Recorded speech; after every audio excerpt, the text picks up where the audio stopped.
नमस्कार, मी मनाली. न्यूज 18 लोकमत मध्ये आपल्या सगळ्यांचं स्वागत आहे. संध्याकाळचे 4 वाजलेले आहेत. आत्ताच्या क्षणातल्या सगळ्या महत्त्वाच्या बातम्या आज आम्ही तुम्हाला देतोय. मी माझ्या घरात आत्ता आहे, कारण आज सगळ्यांना सकाळी 7 वाजल्यापासून पंतप्रधान नरेंद्र मोदी आणि त्याचबरोबर मुख्यमंत्र्यांनी घरी राहण्याचे आवाहन केलेलं आहे. त्यामुळे आमची न्यूज 18 लोकमतची जवळपास सगळी टीम घरातनं काम करते आणि प्रत्येक बातमी थेट लाईव्ह आम्ही तुमच्यापर्यंत पोहोचवण्याचा प्रयत्न करतोय. खरं तर घरी असल्यामुळे एक थोडेफार फायदे आपल्याला असतात, ते म्हणजे गरमागरम आईच्या हातचा चहा किंवा अशा गोष्टी आपल्याला मिळतात. मात्र हे सगळं एका साईडला आपण ठेवूया. महत्त्वाचं म्हणजे आज संपूर्ण देशभरामध्ये कोरोनाचा लढा दिला जातोय आणि देशातले प्रत्येक नागरिक आज घरी राहून या कोरोनाच्या संकटाचा सामना करण्यासाठी सज्ज झालेला आहे.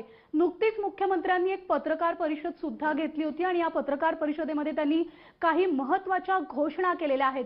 त्या सर्वप्रथम आपण पाहणार आहोत. मुख्यमंत्र्यांनी म्हटलेलं आहे, महाराष्ट्रामध्ये 144 कलम जो आहे तो खरं तर आजपासून लागू करण्यात आलेला आहे.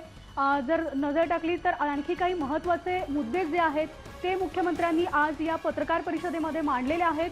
रेल्वे सेवा, बस सेवा ज्या आहेत त्या पूर्णपणे बंद करण्यात आलेल्या असून अत्यावश्यक जे कर्मचारी आहेत त्यांच्यासाठी या सेवा आहेत. मध्यरात्रीपासून राज्यात कलम 144 लागू करण्यात आलेला आहे.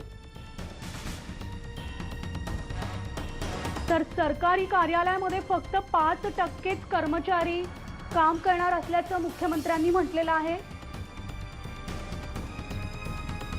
5 पेक्षा जास्त लोकांनी एकत्र येऊ नका असं आवाहन सुद्धा मुख्यमंत्र्यांनी केलेलं आहे. आणि रेल्वे, खासगी बसेस त्याचबरोबर एसटी बसेस बंद करण्यात आलेली असून 31 मार्च नंतर जर गरज पडली तर निर्णय घेण्यात येईल असं देखील मुख्यमंत्र्यांनी म्हटलेलं आहे. जनता कर्फ्यू उद्या सकाळपर्यंत राहायला हवाय आणि जीवनावश्यक अत्यावश्यक कारणांसाठी शहरांतर्गत बस सेवा सुरू राहणार असल्याचं त्यांनी म्हटलेलं आहे. त्याचबरोबर अन्नधान्य, भाजीपाला, औषधांची दुकानं सुरू राहणार आहेत. त्यामुळे नागरिकांनी घाबरण्याचं कारण नाही.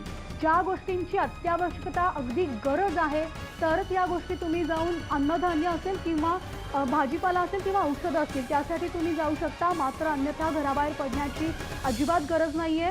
बँका आणि वित्तीय संस्था मात्र सुरू राहणार आहे. शेअर बाजार, बँका सुरू राहणार आहेत. त्याचबरोबर सरकारी कार्यालयात केवळ 5% कर्मचारी असतील आणि हातावर ज्यांच्या शिक्के आहेत, क्वारंटाईनचे शिक्के ज्यांच्या हातावर देण्यात आलेले आहेत त्यांनी 15 दिवस घरातच राहायचं आहे आणि हातावर शिक्के असणाऱ्यांनी घरात देखील वेगळं राहायचं आहे. म्हणजे घरात तुम्ही राहाल म्हणून सगळ्या कुटुंबासोबत राहाल असं चालणार नाही. तुम्हाला एका वेगळ्या खोलीत तुम्हाला स्वतःला बंदिस्त करून घ्यावं लागणार आहे.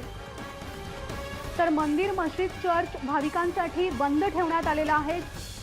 कामगार, कंत्राटी कर्मचाऱ्यांना किमान वेतन द्या अशी देखील सूचना मुख्यमंत्र्यांनी दिलेली आहे. आणि आता सगळ्यात कठीण काळ सुरू झालेला असल्याचं सुद्धा मुख्यमंत्र्यांनी म्हटलेलं आहे.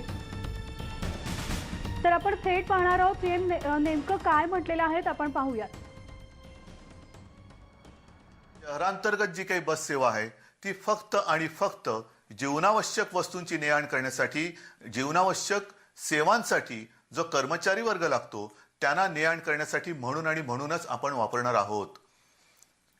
म्हणजेच याचा अर्थ असा की जर आपल्याला पुन्हा पुन्हा माझं एकच सांगणं आहे की आवश्यकता नसेल तर घराबाहेर पडू नका. या जीवनावश्यक वस्तूंमध्ये किंवा सेवांमध्ये जीवनावश्यक वस्तूंची दुकानं ही चालू राहतील, धान्याची दुकानं चालू राहतील, दूध त्याची सेवा चालू राहील, भाजीपाला ने-आण करणारी वाहतूक चालू राहील, भाजीपाल्याची दुकानं चालू राहतील, वीज पुरवठा करणारी जी काही आपली ऑफिसेस आहेत ती चालू राहतील. खास करून बँक्स आणि त्यांच्या संबंधित म्हणजे आर्थिक व्यवहार जिथे चालतात, मग ते स्टॉक एक्सचेंज असतील किंवा आणखीन काही असेल, आर्थिक व्यवहार चालणारी केंद्र आणि ऑफिसेस हे चालू राहतील. परंतु जिथे जिथे वर्क फ्रॉम होम हे करता येणे शक्य आहे ते वर्क फ्रॉम होमच आपण करा आणि कमीत कमी उपस्थितीत हे करा. उदाहरणार्थ, गेल्या आठवड्यामध्ये मी संपूर्ण राज्यातल्या शासकीय ऑफिसमधल्या कार्यालयांमधल्या कर्मचाऱ्यांची संख्या, उपस्थिती ही 50% वरती आणली होती. काल मी 25% बोललो, आज तर मी ती 5% वरती आणतोय. 5%. म्हणजे आता फक्त 5% जे काही कर्मचारी उपस्थित राहतील ते संपूर्ण राज्याचा भार वाहणार आहेत. पूर्ण राज्याचा. म्हणून मी आपल्याला विनंती करतोय की ही यंत्रणा आहे, या यंत्रणेमध्ये माणसं आहेत, त्या माणसांवरती उगाच अनावश्यक त्यांची शक्ती वाया घालवायला लावू नका. आपण समजदार आहात.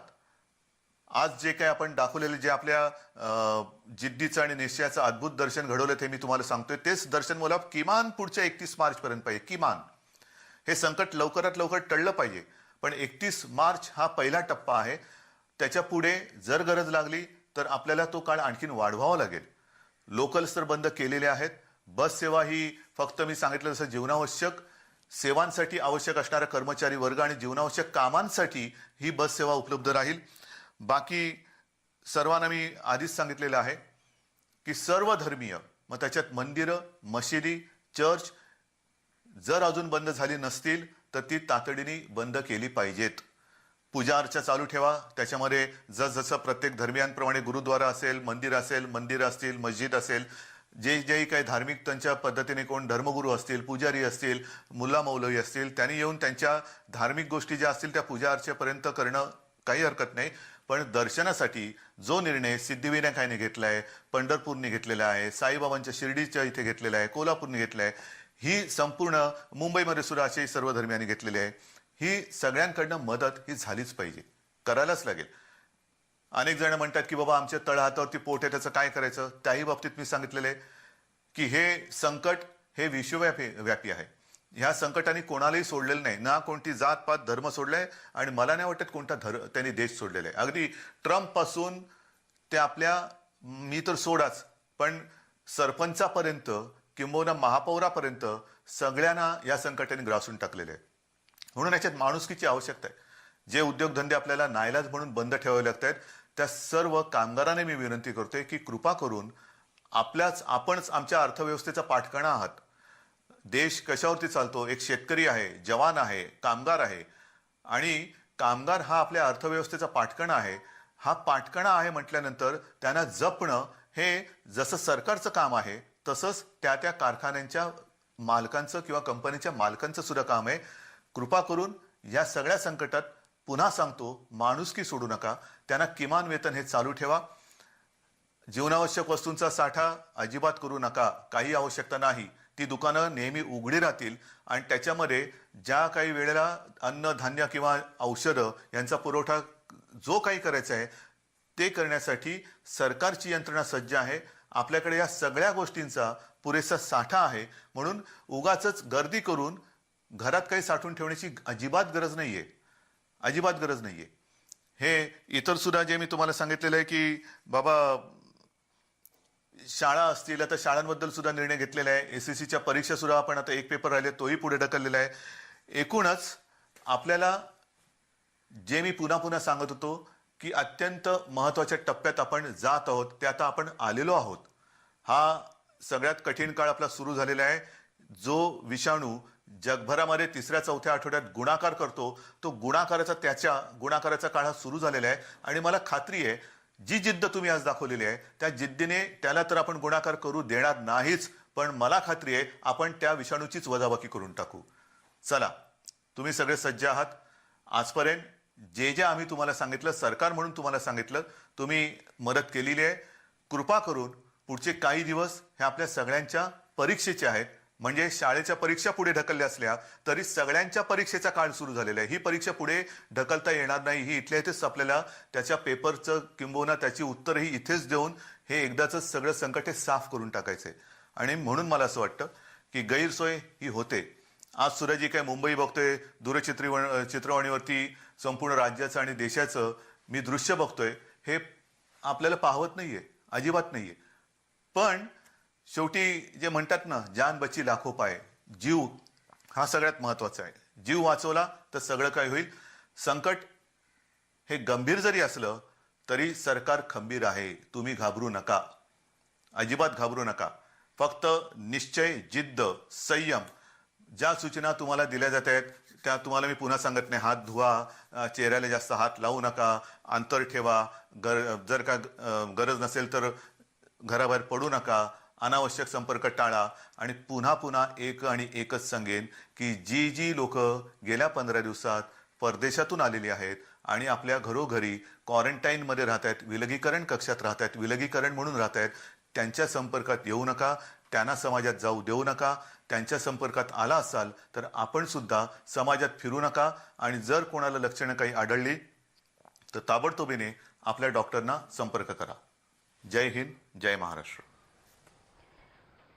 तर आपण पाहिलं मुख्यमंत्र्यांनी म्हटलेलं आहे की संकट जरी गंभीर असलं तरी सरकार मात्र खंबीर आहे आणि त्यामुळे प्रत्येक नागरिक जे आहे ते घरी राहून या संकटाला सामना करत आहे. थेट नवी दिल्लीमध्ये जाणार आहोत. केंद्रीय आरोग्य मंत्रालयाची पत्रकार परिषद सुरू आहे. थेट आपण आधी त्या पत्रकार परिषदेत जाऊया. बहुत ही तरक्की की है, उनके यहाँ भी वो डेथ को नहीं प्रिवेंट कर पा रहे हैं. तो हम लोग को फोकस करना है कि अगर हम लोग आइसोलेट कर दें उस जो बाहर से आए हैं उनको 15 दिन के लिए 14 दिन के लिए क्वारंटाइन कर दें, और यदि होम क्वारंटाइन भी कर रहे हैं तो उनको बिल्कुल दूर रखना है, कम से कम 1 मीटर या अलग कमरे में रहें तो बहुत ही बढ़िया रहेगा. यदि कुछ लोग बच्चे आ गए हैं अपने घर भी चले गए हैं कुछ तो उनको अलग कमरे में रहना ज़रूरी है. दूसरी चीज़ यह है कि उनको टेस्ट करना की ज़रूरत तभी है जब उनको सिम्टम्स हों. यदि सिम्टम्स हो जाएं और टेस्ट पॉजिटिव है तब अस्पताल में भर्ती करने की ज़रूरत है. तो इसलिए इसको मद्देनज़र रखते हुए हमारे देश में हम लोग ने अस्पताल की तैयारी सारे स्टेट्स में करी है, जो कोविड के अस्पताल अलग हो जाएंगे, जिससे कि बहुत आसानी से ये समझा जाएगा कि इसमें कोविड का मरीज़ जाएगा और अन्य अस्पतालों में नहीं मिलेगा. मगर टेस्टिंग की बात पे एक बार और बताना चाहूँगा कि कई लोगों ने कहा कि भारत टेस्टिंग ज़्यादा नहीं कर रहा है और ये है कम है. अभी भी 15 से 17 हज़ार 16-17 हज़ार हम लोगों ने टेस्ट कर रखे हैं अभी तक, और हमारे पास क्षमता है हर हफ्ते में 10,000 हर दिन 10,000 टेस्ट करने की, जिसमें मतलब है करीब 50 से 70 हज़ार टेस्ट हम हफ्ते में कर सकते हैं. तो आंकड़े मैं बताता हूँ. फ्रांस ने एक हफ्ते में 36,000 टेस्ट किए. यूके ने फ्रांस ने एक हफ्ते में 10,000 टेस्ट किए, test per week. France 10,000, UK 16,000, USA 26,000, Germany 42,000, Italy 52,000 और साउथ कोरिया में 80,000 टेस्ट हर हफ्ते किए गए हैं. भारत में इस समय जैसे कि हम लोग के पास पहले एक एनआईवी की लैब थी, अब हम लोग ने 111 लैब कर दी हैं गवर्नमेंट की. प्राइवेट लैब के लिए भी सबके लिए स्ट्रिक्ट क्राइटेरिया के हिसाब से कर दिया है कि वो लोग करते हैं. उनके पास हजारों में कलेक्शन सेंटर्स हैं. तर आपण पाहिलं केंद्रीय आरोग्य मंत्र्याची ही पत्रकार परिषद सुरू होती. या पत्रकार परिषदेतले सगळे मुद्दे जे आहेत ते आम्ही तुमच्यापर्यंत घेऊन येत राहणार आहोत. आत्ता खरं तर वाजलेले आहेत 4:20. बरोबर पाऊण तासानंतर म्हणजे 5 वाजता पंतप्रधानांनी सगळ्यांना घरातनं खिडकीत येऊन टाळ्या वाजवून किंवा आवाज करत नाद करत सगळ्यांना धन्यवाद म्हणायला सांगितलेले आहेत आणि त्यासाठी सगळेजण सज्ज झालेले आहे. माझं कुटुंब सुद्धा खरं तर मला खूप दिवसाने असं एकत्र बसलेलं पाहायला मिळतं, ते देखील सज्ज झालेले आहेत. या सगळ्या घडामोडी ज्या आहेत त्या आम्ही तुमच्यापर्यंत घेऊन येत राहणार आहोत. मात्र वेळ झाली आता एका छोट्याशा ब्रेकची. तुम्ही पाहत राहा न्यूज 18 लोकमत.